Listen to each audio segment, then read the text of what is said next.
இன்று ரிஷிவந்தியம் சட்டமன்ற தொகுதிக்குட்பட்ட ரிஷிவந்தியம் ஊராட்சி ஒன்றியத்தை சேர்ந்த பாவந்தூர் ஊராட்சியில் நடைபெற்ற ஊரக பகுதியில் மக்களுடன் முதல்வர் எனும் மகத்தான திட்டம் தொடக்க முகாமில் கள்ளக்குறிச்சி தெற்கு மாவட்ட கழக செயலாளரும் ரிஷிவந்தியம் சட்டமன்ற உறுப்பினருமான வசந்தம் கார்த்திகேயன் பிஎஸ்சி எம்எல்ஏ மாற்றுத்திறனாளி மாணவரின் தாயார் ஒருவர் தனது மகனுக்கு மாற்றுத்திறனாளிக்கான 3 சக்கர நகர்வு நாற்காலி வழங்கிட வேண்டும் என கோரிக்கை வைத்தார்.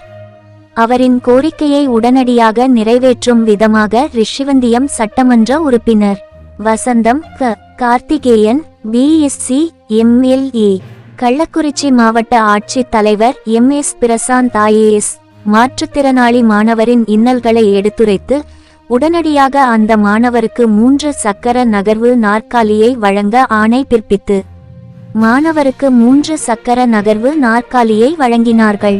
தனது கோரிக்கையை உடனடியாக நிறைவேற்றிய ரிஷிவந்தியம் சட்டமன்ற உறுப்பினர் வசந்தம் கார்த்திகேயன் பிஎஸ்சி எம்எல்ஏ மாற்றுத்திறனாளி மாணவரின் தாயார் கண்ணீர் மல்க நன்றியினை தெரிவித்து வணங்கினார்.